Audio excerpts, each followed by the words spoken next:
A guy just can't come out here and start farming. They wouldn't know what to do. You got to be born on a farm and have it pushed into your life.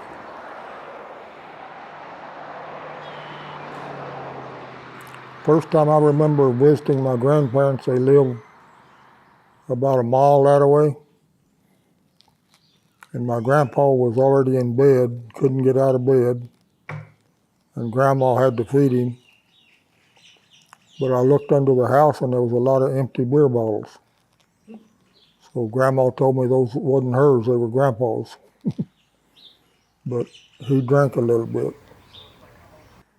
And growing up, Daddy never would touch the stuff. And it's the farmer's life. Hard ass work.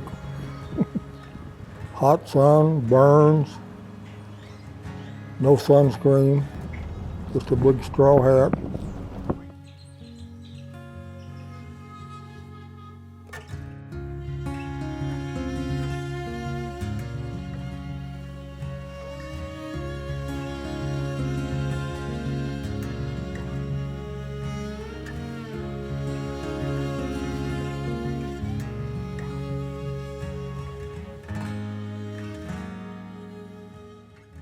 A guy named Charles F. Simmons dreamed up an idea to buy all this land. He bought 95,000 acres and he divided it up into 10, 20, and 40 acre tracts. And then he had a big gathering of people to come to Christine and they auctioned it all off. And most of it sold for $5, $6 an acre. And now it's worth $5,000 an acre. Because he told them it was a land of milk and honey. And when they got down here, there was mesquite and prickly pear. Everything would stick you. And that wasn't the milk and honey. Most of them just got old and left the land to their heirs. And then Daddy had to buy the land from the heirs. And they lived in California or somewhere far off. But they didn't realize what this land was over here, and they thought it was worth a lot, and Daddy wouldn't offer them very much. But finally they would take it. People wouldn't pay the taxes after they moved off. They just forgot about it. And the county sold it at the courthouse for the taxes that was owed against it. And that was a cheap way, and sometimes too many people wanted a certain piece of land that would bring too much money.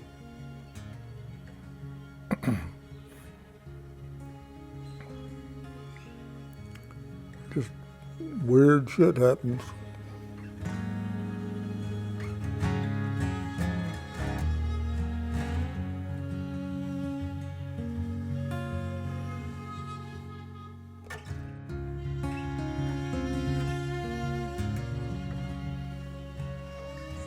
In 1907, when Wilson's father was just 2 years old, Alfred Moore Blalock and Mary Ellen Hendricks Blalock moved from Comanche, Oklahoma in a covered wagon to Atascosa County, Texas in response to a land sale by Dr. Charles F. Simmons.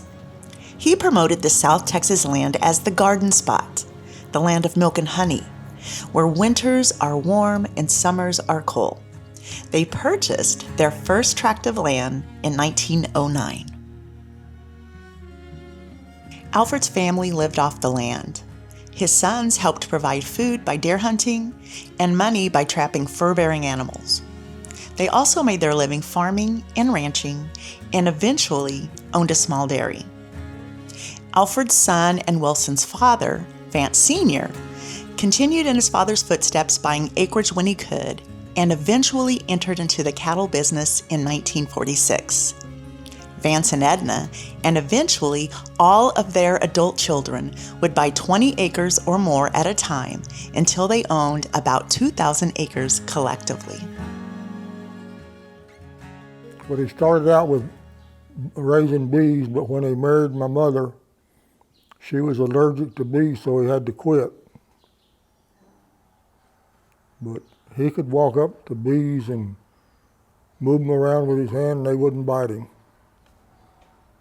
But me, if I walk up to them, they sting the shit out of me. Every day after school, when we get off the bus, we'd run in the house and turn the TV on so we could watch Lone Ranger. Daddy would say, come on. We'd eat a little sandwich or something and go to the field and hoe.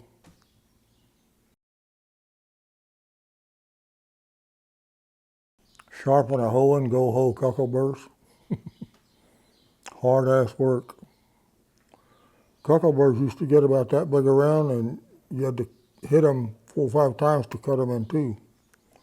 They were too tough. But Daddy wanted us to get them whenever they first come up. They were little, easier to cut. They were thicker in certain places and thinner in others. Johnson Place was infested with sunflowers.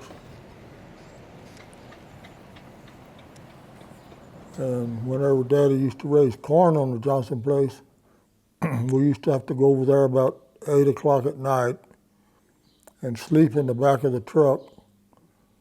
About every hour, Daddy would get up and had a piece of tin. He'd hit it with a hammer to scare the deer out of the field. But the next morning when we'd wake up, Daddy would walk around the truck and see deer tracks close to the truck. Didn't scare him real bad. Corn, Milo, peanuts, and one year he tried sesame seed, that seed that they put on hamburger patties. He tried to grow some of that, but it didn't grow too good.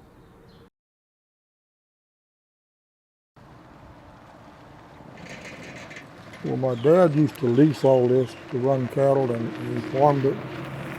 He raised Milo and corn here.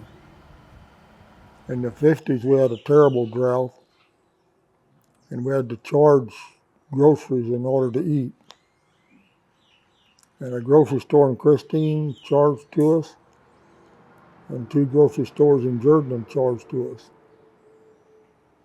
And about 62, my dad paid off Christine's bill, was $300 for about 4 years charging. And about that much in Jordan between 2 stores. But the guy that we charged to in Christine, his name was Dub Chisholm. And after I got older and got a bulldozer, he called me to go do a job for him. Well, I did the job and finished, and he asked me, how much do I owe you? I said, you don't owe me a thing. I said, you charged us groceries for 5 or 6 years and didn't ask for nothing. And he said, well, Wilson, your dad was one of the few that ever paid me back. I still got 3 cardboard boxes full of charge books, and nobody charged. And Dub drove home, and Marie told me later that when he got home, he was crying. He said, I've never seen anybody like the Blalocks. You know, they wanted to return the favor that I gave them. And he said, that's just more than I can stand.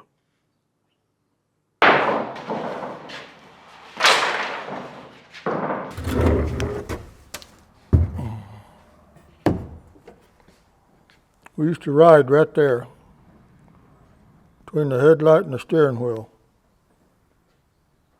And my brother rode on the other side. But this tractor's newer. It was more like this one.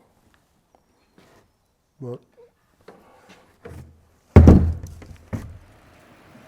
I'd have to go show you the real tractor to show you where we rode.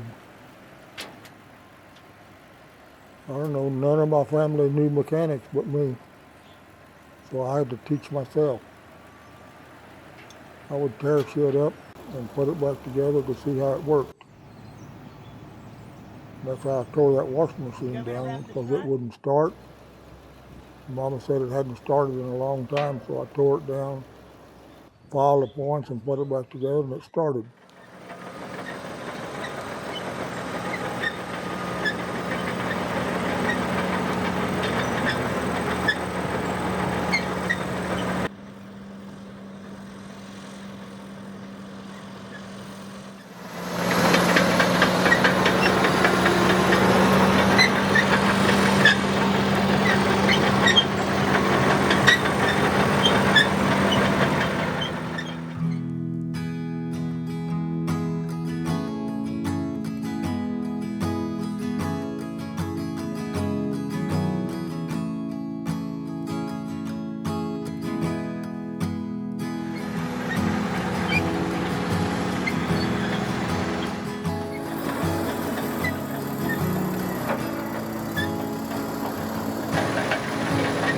Like probably a woman in a kitchen baking a cake. When it's done, she can smell the aroma from the cake and she realizes what she's baked or whatever. Well, like farming, when you go plow something up or till the land, soil has a great smell and you can smell that. It's kind of relates to a kitchen, I guess, of baking something, I guess, to make somebody understand. But when you farm land, land has a smell. If you're knocking down brush or burning pear, it has a smell. And it's something you live for, I guess. It's in your blood.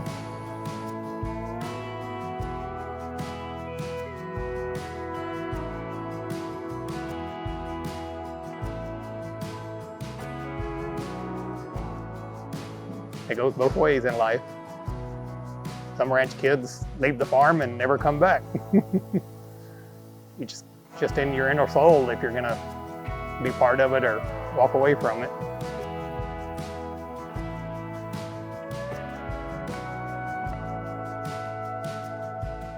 Too much like my father, I guess. Have the same bloodline, the love for the land, freedom. I don't have nobody running me off the road here, no one flipping me off, that kind of thing. I'm in my own world. Glad they left this behind for me to have something to do with it. Couldn't be here today without their hard work and dedication that they gave when they were young. See that mesquite bush right there? We're trying to kill these. See that mesquite bush? That's what we're trying to kill. We don't like mesquite bushes.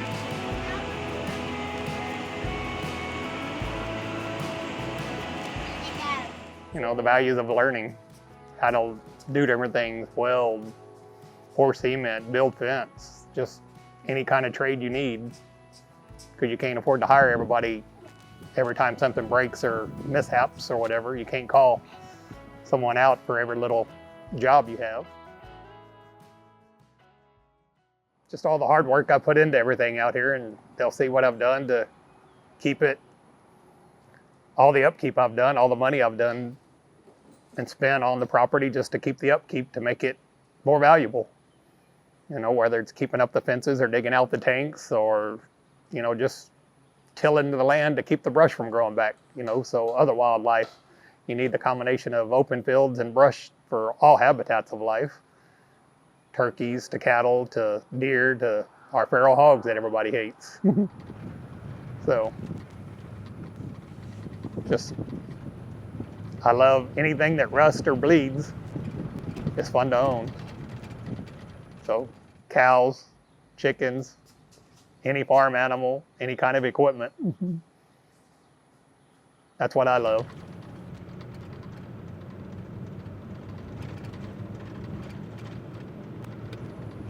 Ranch revenue is just cattle is all I have, and hay.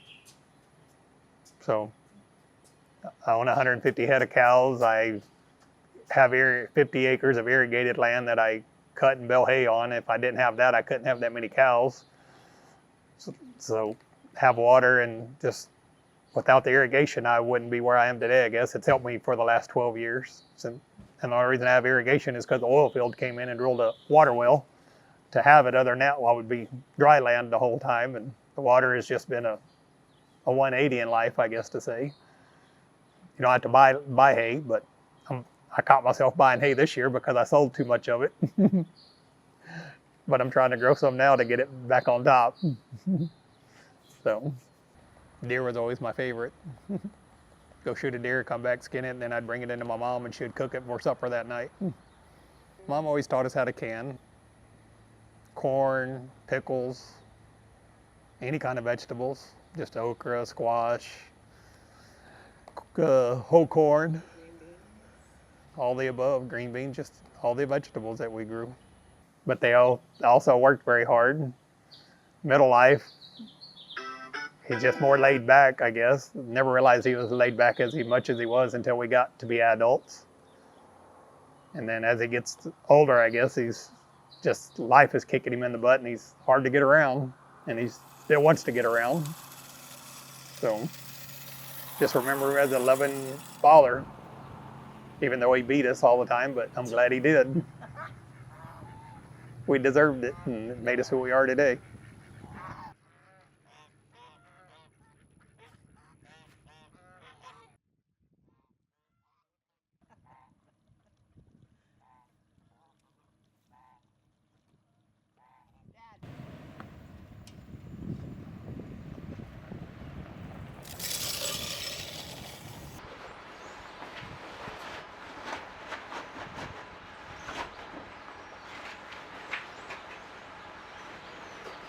I don't know. I've always liked things that went fast. So I bought a 67 Fairlane and outrun everybody in this area except one car. And that was a GTO owned by Leroy Ermis. He outrun me. One night I remember well, is a lady used to live there off the road between the twin bridges on 16. And our local highway patrolman was there one night visiting her when we were out racing. And he left her and come out there where we were at and wrote us all a ticket. And we could have told his wife what he was doing, but we didn't.